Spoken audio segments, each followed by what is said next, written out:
Again, I'm David. This is joint work with Chike Abua and Joe Neer. I'll dive right into it. So differential privacy, it's a little bit of a niche area. So I'm going to spend a little bit of time just giving a lot of background about why differential privacy and how does it work. So here's a quick little story. Let's say you're the state of Massachusetts in the US, and you want to publish some anonymized hospital visit data. This is for the larger data analysis and data mining community to have a lot of fun with and give a bunch of cool insights, but while protecting people's privacy. So you're going to take the actual data set, remove from it names, addresses, social security numbers, things that are called personally identifiable information. You publish it to the whole world. What could possibly go wrong? Well, what's probably going to happen is that a graduate student at MIT is going to cross-reference that data with public voting records, re-identify the entire data set, and do sort of publicity tricks like mailing the governor his own records to him. So this actually happened in 1997, and LaTanya Sweeney was that graduate student. So this happens a lot. So here's a kind of quick snapshot of 4 of the biggest profile cases that I'm aware of. So there was a Netflix prize challenge that was re-identified. What's always interesting to look at is what is the auxiliary data that they linked with in order to re-identify the original data set. In this case, it was public IMDb data, and they cross-referenced this with the de-identified data set, and now they, everyone can figure out what movies you watch and what movies you like, which is, I guess, harmless, or maybe not. There is the New York City taxi trip data set. You can see what was visible in that visible column. This was cross-referenced with geotagged celebrity photos that had location information in there, and that was what was correlated with the data set. And this was kind of hilarious because you could see which celebrities were tipping high or low or stingy. So that was kind of funny. This one's a little bit more opaque. There was a big AOL search data set that they published that just had unique identifiers and query text, so not a lot to correlate off of. And this reconstruction study used an ad hoc, I think unspecified data set, but I think was commercially available. But here they were actually identifying individual search history, which is a little more creepy. And then there's this Massachusetts hospital data, the one that I just touched on. So the point here, so this happens a lot. People release data sets, they remove personally identifiable information.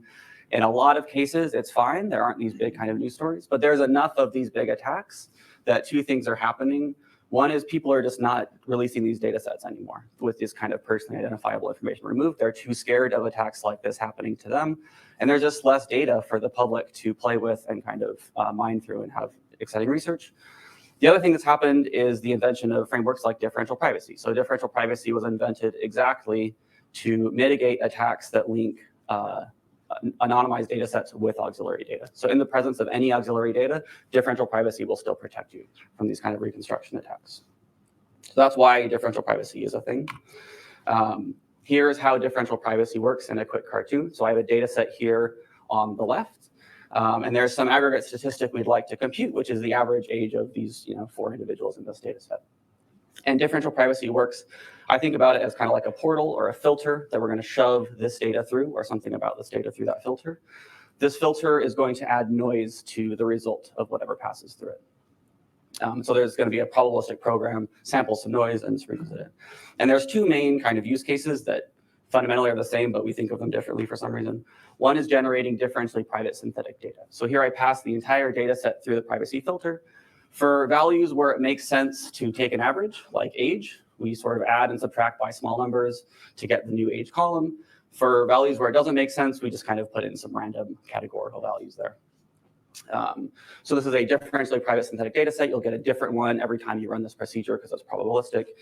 And now this kind of quantity you're interested in, which is the average age, you can just compute that directly on the synthetic data. You get a slightly different number. This is a noisy answer, but it's close to the original. And so it's both useful and protects privacy in this really strong way that the framework guarantees.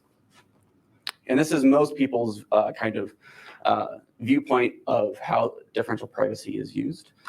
Another way to use it is just to compute this average function directly as a differentially private average function. And this is advantageous for a lot of reasons. The main reason is when you pass through synthetic data, you're going to get a more noisy result than if you just deployed a differentially private average function directly on the raw data. So you'll get more accuracy down to the bottom. Now, where does techniques like that we describe in our paper come in? Well, this differentially private synthetic data generation and this differentially private average function These are non-trivial programs that need to satisfy a very complex property, differential privacy. Otherwise, really bad stuff happens, meaning the database could be reconstructed and people's identities learned. And in particular, this use case in the bottom where you're creating custom differentially private functions for all of the kind of different analyses you're interested in. If there's 100 of those, that's 100 custom functions, and you've got to get all 100 of them right. And so now it's more important for things like type systems and program analyses to be checking programs for compliance with differential privacy. So that's why the PL community is interested in differential privacy. Okay, in PL speak, here's how I talk about differential privacy to our community. A lot of us are familiar with non-interference as a property of programming languages.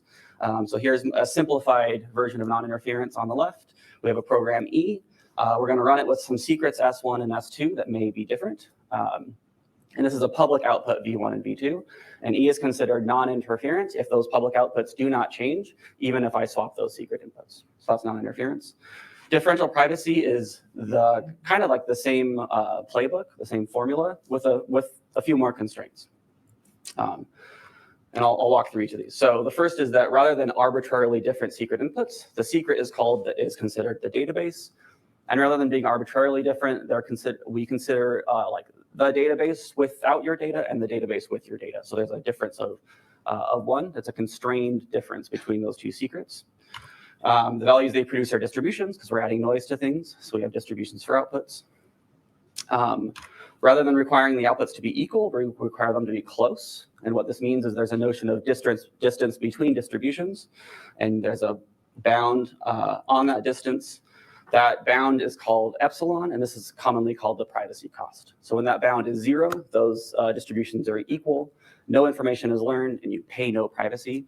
When those distributions are far away, that means that the output distribution depended quite a bit on the input, so you have some high epsilon value, which is a high privacy cost. So we think of epsilon as a privacy quantity that is sort of paid every time you release a statistic from something that's differentially private. Okay, so where does this paper come in? So Solo is a type system design for achieving differential privacy types in Haskell. And the main challenge that we overcome in our work is that nearly all prior approaches to differential privacy types use what I'm going to call super fancy types. So these are things like linear types, relational types, dependent types, if you consider those super fancy, I don't know. But it's hard to really encode differential privacy type checking into a mainstream programming language for this reason. So what we've done is we've encoded differential privacy types using Haskell's moderately fancy types. These are still pretty fancy, but there's a production compiler that has them and implements them, and you can use it. So by moderately fancy, I mean things like singletons, I mean type level functions, and I mean polymorphism. So a third kind of insight of this work is that this type system, which we call Solo, it's a pretty straightforward static analog of a dynamic analysis or a dynamic monitor for differential privacy. And so to me, this is kind of the first time you can look at a dynamic monitor and a static approach that look very similar. They're sort of like straightforward derivations of each other. So I hope that this is a possible foundation for differentially private gradual typing, whereas it's hard to imagine doing this with like a linear type system and the existing work in dynamic monitors. So possible future work there. Okay, what are our core contributions? We design a type system. We have an implementation in Haskell. We have a differentially private standard library design in Haskell, which is kind of unique in its own. You need to get the primitives right that combine together. We've completed a number of case studies to demonstrate the expressiveness of this technique. So we've done k-means clustering, we've done a cumulative distribution function, gradient descent, and multiplicative weights with an exponential mechanism. A lot of these are sort of typical algorithms you see in the differential privacy literature to either demonstrate a brand new differential privacy algorithm on its own or some formal methods applied to differential privacy. We have a formalism, which includes a core language, a type system, a big step operational semantics, and uses a step index logical relation. A lot of those techniques are similar to prior work. And we worked out a lot of fiddly details. So the encoding of dependent types into Haskell via singletons, some type level computation with type families, writing equality proofs written as Haskell terms, and kind of congruence arguments with those equality proofs. And then just a quick caveat, what we've achieved is a demonstration of type checking through all these primitives in these programs. We don't yet support running like large experiments, but that's a future goal of ours. Okay, so I'm gonna give a quick tour of prior work, this kind of linear typing for differential privacy world that was happened before. And it looks very different than Solo, so I'm going to try to highlight all those things. So this is the fuzz type system, which is a paper from Reed and Pierce. And the type system starts with pretty standard linear logic, so sums and multiplicative products and additive products. Those are the two, the third and fourth productions. So there's two types of product types, which is now kind of strange, but they're standard from linear logic world. There's a sensitive function space, and there's this annotation, which you can put on the arrow, which is the sensitivity of that function. And function sensitivity is like very related to differential privacy in a way I won't fully explain, but I'll just kind of keep alluding to that. They have a kind of modal type for distributions, which they write with a circle. In their typing judgment, they have a type environment. So rather than just a standard partial map from variables to types, there's this new quantity associated with variables, which is like the sensitivity of that variable. And this is instead of real numbers, strictly greater than 0 with this infinity kind of thing added into it.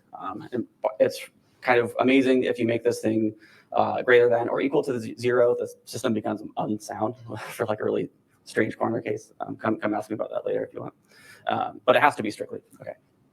And here's the typing judgments. So it looks pretty standard, except for this weird new gamma environment and the linear types. And typing judgments, what they mean in fuzz is that when E type checks, you know that evaluating E in a gamma of X, evaluating E will be gamma of X sensitive for each of its free variables X. So if gamma says that it's one sensitive in X and 2 sensitive in Y, then if you vary the inputs X and Y by some amount, this will bound how much the output could change. And what's pretty unique is that every type comes with its own unique notion of distance, which is called a metric. So to kind of make this a little more explicit, so here's a typing derivation of E that has one free variable X. It has an annotation S for how sensitive E is in X, some result type tau2.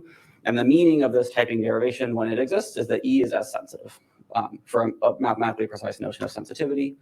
And then you can play with what types tau1 are and tau2 are. So if you make tau1 a database with the right metric and you make tau2 a distribution of real numbers with the right metric, what falls out of this kind of by definition is that this typing derivation means that E is a epsilon differentially private function.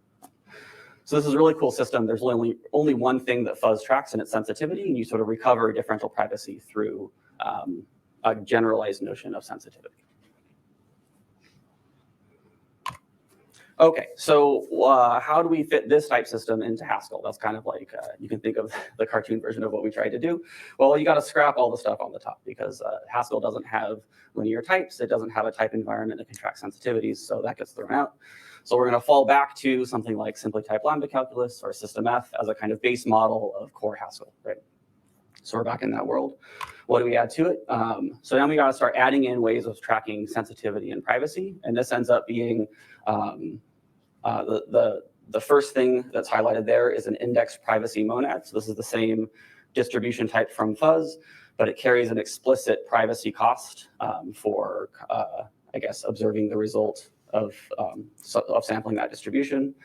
And the second thing is a subclass of sensitive types that are tagged with sensitivity information. So these are these sigma things. These sigma things are the kind of porting over of that sensitivity information from fuzz's type environment. And one of the big insights, this is probably one of the biggest insights in the paper, is that in fuzz and linear type systems, you can get away with tracking resources based on lexical variables and lexical scope. It's a really natural thing to do. You sort of add information into your gamma type checking environment. If you're extending a language like Haskell or simply type lambda calculus, you don't have that luxury. And so you'll notice our new sensitivity environments, which is this big sigma thing, they're not with respect to variables because we don't have access to kind of instrumenting the way Haskell tracks typing for variables. So we have a global global scope of data sources, which is sort of opaque. They're represented as strings at the type level in Haskell. And that, like, for differential privacy applications, this is completely sufficient. So I think for a general purpose linear type system that's maybe doing linearity for reference types, this would not be so good because you would need a global set of linear resources. For differential privacy, the resources that you're tracking are data sets that exist on disk, and they're not sort of allocated locally and manipulated locally. So this is very restrictive, but it happens to be, let you shove all of this into Haskell and work for all the differential privacy stuff you'd want to do. Okay, so then this is this little sigma. This is the sublanguage of linear type connectives that you can sort of fully embed into Haskell without crazy tricks. So you can do more with crazier tricks, which I'll get to in a second. But the real number type there, it's got a hat on it because this now comes with a metric and a notion of distance, which every fuzz type has. This is the additive product. That's the only one that fits really naturally. And this is a list type that has, its metric is the L infinity distance metric. So you got to pick one. So these three types fit really naturally in, and they show up in our formalism, and we prove a lot of properties about metric preservation and differential privacy using those. Okay, and then just like fuzz, the kind of major theorems we proved is that you can rederive, E is as sensitive and E is epsilon differentially private with these new types. And you'll notice that what's kind of new here is that on the bottom, well, I guess and the top, there's this explicit kind of initialization of that global source to being one sensitive for some variable x. That's kind of implicit in fuzz that now has to be explicit in this world. Okay, big question that we answer, but not completely in our paper, is what about sensitive functions, sum types, multiplicative products, recursive types, all these other great connectives from linear logic that showed up in fuzz. There's one answer to that, which is you can get really far without them. For all these applications we wrote, I think you don't need them entirely. There's some kind of more nuanced answers. So in Solo, you can use Haskell's product type. That's the product type listed in that first bullet, and have sensitive elements on each side. And that's something you can do in fuzz, but if you were to kind of what tends to happen in these systems is you have you end up with a multiplicative product of real numbers, and then you need to sort of summarize the sensitivities of both sides into a sensitivity for that product. So those two types on the right are the kind of analogs of this type in fuzz, and they're actually over approximations. They lose information. So this is just to say that you can get a lot of precise information as long as, you can just use Haskell's product type and then base types on the leaves and get really far. You don't need first-class sensitive functions unless you're using higher-order functions, which higher-order functions are great to use, but you don't have to use them all the time. And then the more kind of complete answer is if you need them, you absolutely can encode them, and you can do it safely and completely, although it's very awkward, using polymorphism in Haskell. So this is the kind of trick of encoding non-interference with polymorphism that's also shown up in prior work. So we use but don't formalize these other connectives, the ones that are not shown in this red box for sigma. We're also not the first to do this for sensitivity types, and in particular see this deep Hella work by Lobo Bezga et al. They were the first ones to do that trick for differential privacy, or I guess for sensitivity, I should say.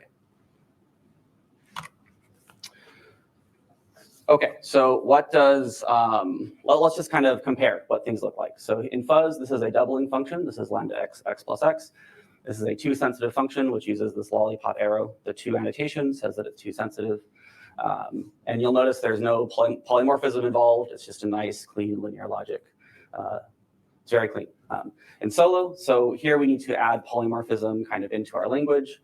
And this, the way I read this type is it takes in an argument that has some sensitivities with respect to some global sources. That's big sigma. And this will magnify the sensitivities by 2 for the result of this computation. And this is the standard Haskell function space and the standard Haskell for all quantifier. Yeah. So we don't formalize this for all quantifier, but we totally use it in implementation. And here's what it looks like in Haskell. So the doubling function quantifies over sensitivity environments. That's this big sigma thing. And it's just a standard Haskell function between S doubles, which is sensitive doubles. And then we implement a type level function for doubling, which is plus, or I guess a type level function for linearly adding to sensitivity environments. And that's what this plus operation gives you in our framework. And there's these like really fiddly details like, oh, well, you know, is 2 times SN the same as SN plus SN in Haskell's type system?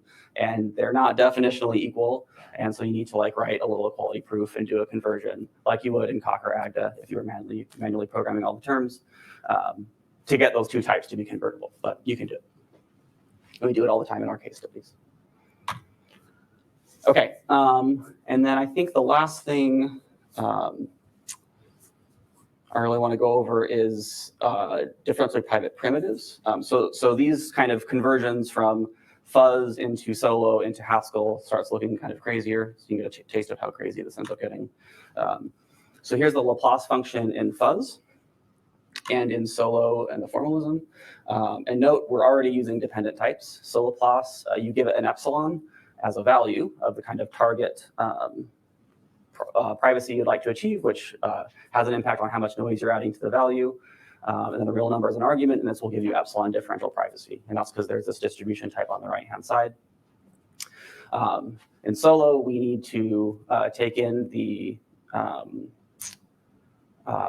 privacy quantity as a value, which also appears at the type level, the sensitivity in time environment as a value, which also appears at the type level. And then our differential, our privacy monad uses this truncation operation to sort of compute the privacy cost based on that sensitivity environment. And these are dependent for alls, like in Agda notation style. And then in Haskell, this is all kind of known tricks, but we end up with these like no nat constraints, which let you sort of take a type level represented thing and turn it into a runtime witness using some type class magic. And then there's the privacy monad that shows up, which you can use do notation for really naturally. And then we have more type level functions like truncate, priv, and things like that that compute over these sensitivity environments.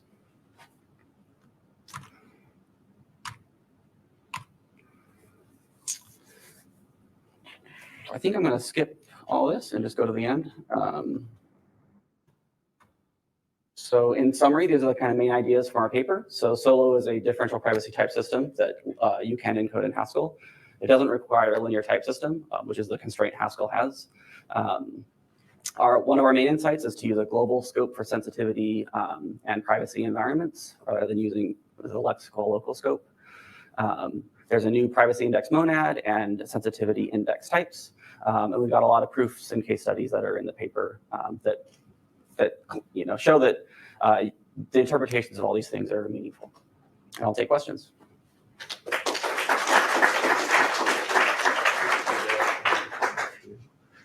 For the questions, how do you have one microphone on?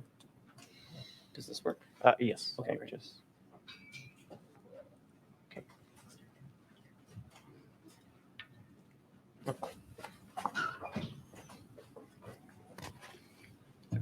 Cool stuff. Thanks for that talk. You made 2 comments in passing. I wonder if you could elaborate on. One was that this was somehow a dynamic interpretation of privacy that then led to gradual differential privacy. And the second was that you can't run experiments yet. So I'm wondering why to both of those. So the reason why we can't run experiments yet is just because we didn't fully implement it. There's no like barrier to it, really. We just need to finish the Haskell library, basically. So basically the primitives that you have the correct types, but you haven't actually implemented what the primitives do, so you can't run the programs that you write? I think that's right, yeah. Okay. And then the question about dynamic analysis and gradual typing. So we did a prior work called DDuo, which was a dynamic analysis for differential privacy, and we worked on prior kind of linear typing approaches as well. And we've always been interested in gradual types, and our kind of goal was work out the dynamic monitor first, and that was the DDuo paper. And then we realized that if you like just turn that dynamic analysis into a type system, that was this. And then, yeah, the goal is to kind of combine them one day for gradual typing.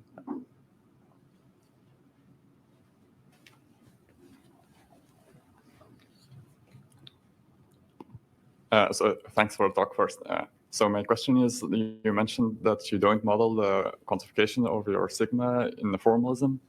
that you have like a global sigma. I'm just wondering, would it be easy to actually model that, or is there something technical? So which makes it hard? the sigma, this source to sensitivity environment, is in the formalism. And like quantification. Quantification is not, yeah. And I'm probably confusing a lot of people because the sigma is not like a sum type. So I have, yeah. It's just Okay. And formalizing the quantification itself, would it be? There's easy? no quantification in the formalism, yeah. Okay. Thanks.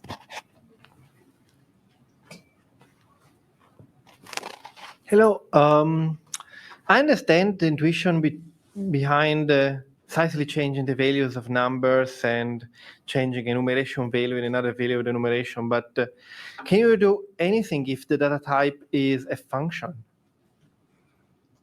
You're asking if we can, Yeah, instead of Solo- a sensitive double, can you have a sensitive function? yeah, you can. And it's through an encoding with polymorphism. So basically a function that quantifies over tagged sensitive values and returns a scaling of that sensitive value is a sound way to encode sensitive functions. We don't formalize that, but we're pretty confident that is true. And prior work does that as well. So it's kind of an encoding, yeah. Hi, I have a question. So does the programmer now have to provide a sigma so that the type goes through, or how does that work? I would say anecdotally from our case studies, maybe half the time Haskell type inference can figure it out and the other half it can't. So sometimes yes. And with linear types, you wouldn't have to worry about that, or? Linear types has, I think, similar issues. I think a type inference algorithm that was designed either specifically for differentially private linear types or differentially private like solo style types is going to do way better than any repurposed type inference algorithm. So the main issue is we're just using Haskell's, basic one. And fuzz, I don't think the original publication of fuzz didn't come with type inference, although subsequent work did show type inference. And I think that those subsequent works that do type inference for fuzz will have fewer user annotations than solo, yes. Do you think you could use similar ideas to kind of annotate types in your program so that Haskell can figure it out, or? Yeah, Haskell lets you annotate everything. And it's just a matter of if you have to do it or not. Yeah. Oh. I meant automatically. Oh, automatically. I don't. I think we're pushing the limits of what Haskell can infer easily. Yeah.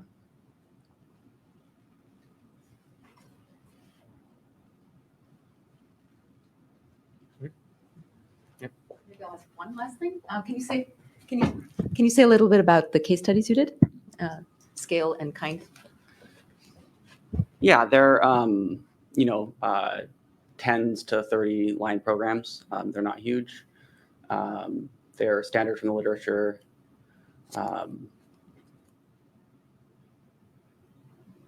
Yeah, on the MWEM example is a pretty cutting edge algorithm specifically for differential privacy. So it's like we targeted the ones that people would want to write basically based on state of the art. Thanks. Yep. All right, thank David again.